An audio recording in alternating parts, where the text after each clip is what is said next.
Chapter 6, Dhyana-yoga. The Supreme Personality of Godhead said, "One who is unattached to the fruits of his work and who works as he is obligated is in the renounced order of life, and he is the true mystic, not he who lights no fire and performs no duty." What is called renunciation, you should know to be the same as yoga, or linking oneself with the Supreme, O son of Pandu. For one can never become a yogi unless he renounces the desire for sense gratification. For one who is a neophyte in the eightfold yoga system, work is said to be the means. And for one who is already elevated in yoga, cessation of all material activities is said to be the means. A person is said to be elevated in yoga when, having renounced all material desires, he neither acts for sense gratification nor engages in fruitive activities. One must deliver himself with the help of his mind, and not degrade himself. The mind is the friend of the conditioned soul, and his enemy as well. For him who has conquered the mind is the best of friends, but for one who has failed to do so, his mind will remain the greatest enemy. For one who has conquered the mind, the supersoul is already reached, for he has attained tranquility. To such a man, happiness and distress, heat and cold, honor and dishonor are all the same.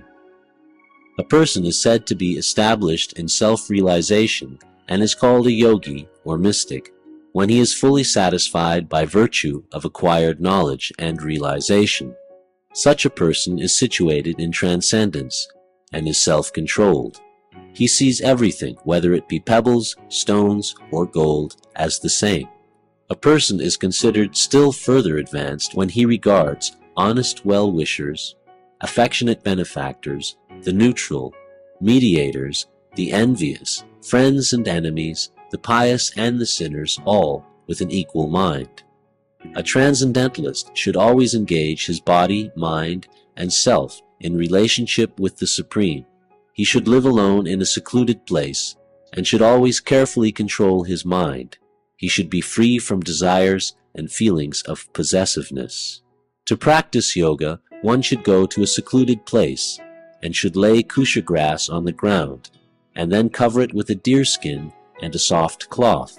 The seat should be neither too high nor too low, and should be situated in a sacred place. The yogi should then sit on it very firmly and practice yoga to purify the heart by controlling his mind, senses, and activities, and fixing the mind on one point. One should hold one's body, neck, and head erect in a straight line and stare steadily at the tip of the nose. Thus, with an unagitated, subdued mind, devoid of fear, completely free from sex life, one should meditate upon me within the heart and make me the ultimate goal of life. Thus, practicing constant control of the body, mind, and activities, the mystic transcendentalist, his mind regulated, attains to the kingdom of God, or the abode of Krishna, by cessation of material existence. There is no possibility of one's becoming a yogi, O Arjuna, if one eats too much, or eats too little, sleeps too much, or does not sleep enough. He who is regulated in his habits of eating, sleeping, recreation, and work can mitigate all material pains by practicing the yoga system. When the yogi, by practice of yoga, disciplines his mental activities and becomes situated in transcendence, devoid of all material desires, he is said to be well established in yoga. As a lamp in a windless place does not waver, so the transcendentalist, whose mind is controlled, remains always steady in his meditation on the transcendent self. In the stage of perfection called trance or samadhi, one's mind is completely restrained from material mental activities by practice of yoga. This perfection is characterized by one's ability to see the self by the pure mind and to relish and rejoice in the self. In that joyous state, one is situated in boundless transcendental happiness, realized through transcendental senses. Established thus, one never departs from the truth, and upon gaining this, he thinks there is no greater gain.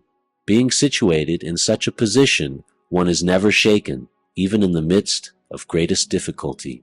This indeed is actual freedom from all miseries arising from material contact. One should engage oneself in the practice of yoga with determination and faith, and not be deviated from the path.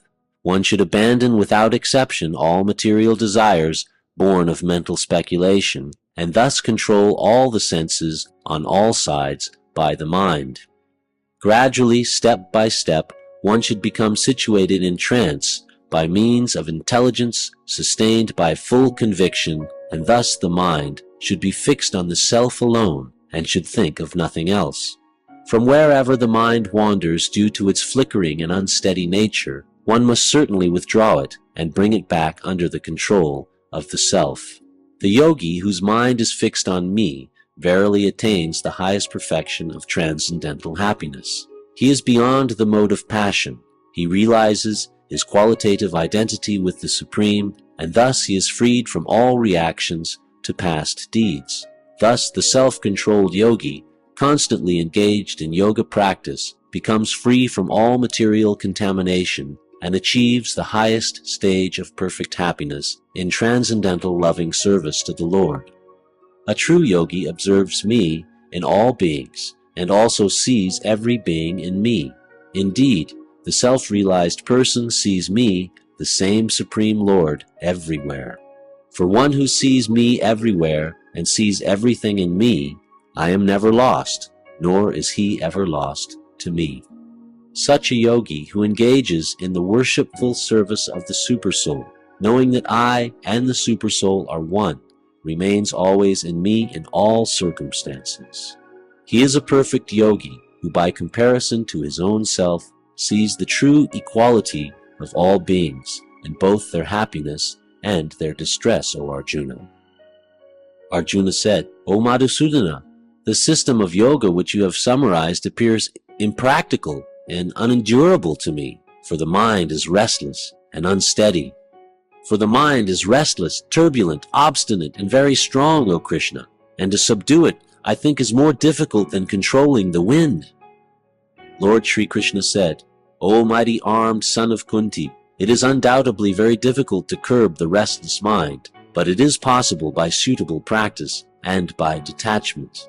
For one whose mind is unbridled, self-realization is difficult work, but he whose mind is controlled and who strives by appropriate means is assured of success. That is my opinion. Arjuna said, O Krishna, what is the destination of the unsuccessful transcendentalist, who in the beginning takes to the process of self-realization with faith, but who later desists due to worldly mindedness, and thus does not attain perfection in mysticism? O mighty armed Krishna, does not such a man who is bewildered from the path of transcendence fall away from both spiritual and material success, and perish like a riven cloud with no position in any sphere?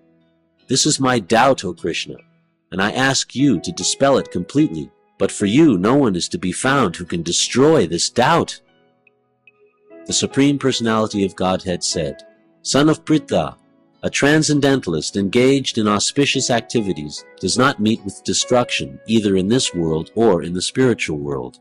One who does good, my friend, is never overcome by evil.